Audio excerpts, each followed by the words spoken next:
insights and intelligent platforms can unlock unprecedented opportunities. These are all things we want to do. So we've been working very closely and intensively. I think you and I met for the first time in person in Palo Alto in maybe September. Yes. We began this conversation in August. To be very frank and very humble, I and our teams have learned a great deal in a very short time from him and his team at Google Cloud. We have been really proud to establish this collaboration and to bring you the ASCO Guidelines Assistant. And so it's really, I think, going to be a treat for all of you to hear from him today. So with that, I'm going to just start with our announcement last week, May 21st, coming both from ASCO and from Google Cloud, of the AI-powered ASCO Guidelines Assistant, which is intended to provide oncology professionals with faster, interactive access to ASCO's evidence-based clinical guidelines. We see this as a very, very important, small first step in a very long journey to bring higher quality evidence-based care to more patients. Here's a question. Why was it important for you to work with us on this, and how do you think AI is going to more broadly reshape the roles of oncologists and other healthcare professionals in the coming years? Thank you, Cliff, first of all, for the great work your team has done with us. We learned as much working on this project from your team, and it helps us constantly advance the frontiers of where AI is going.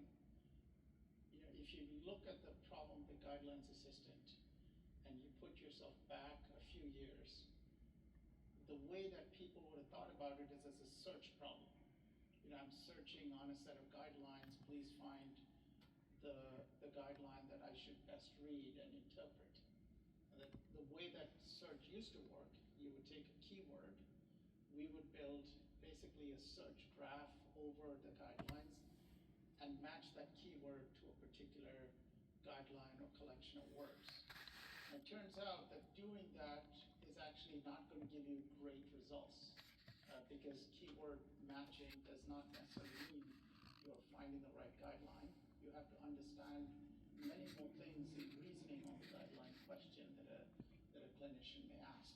And so we applied our AI technology to it, a product called Gemini, which is our model that sits behind the Guidelines Navigator. And essentially what we did was we did 4 basic things.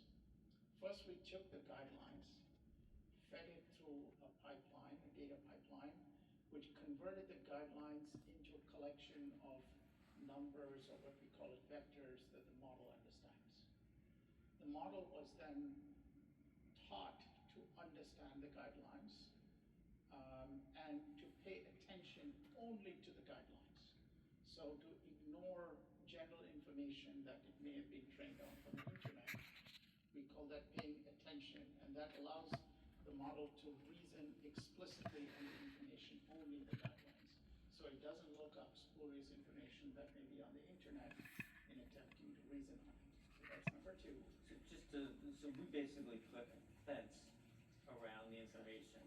And I just want to expand on that at the risk of interrupting for a moment, because when ChatGPT came out from OpenAI, to some degree Claude from Anthropic, and I'm sure with Gemini as well, the issue of hallucination was, I think, a really acute worry. And we have all seen it. I will share, if we get to it, an anecdote I think I shared with you about my wife and what Chat thought she was. And it makes sense mathematically, probabilistically, but it was absolutely untrue. But the issue that I want to hone in on here is the issue of trust and maybe tuning. You described that to me at one point. Yes. So we applied 3 techniques to make sure that we're giving you, answers you can trust. The first one is the model itself has the ability to reason on information, and there's a capability called attention, where you tell the model, even though you've been trained on lots of stuff and have great general knowledge because of all of the things you've been trained on, I want you to pay attention explicitly to this information that I'm feeding you now. Ignore everything else. Is it ignore, or is the model not even having access to the rest of the internet? The model does not out to the internet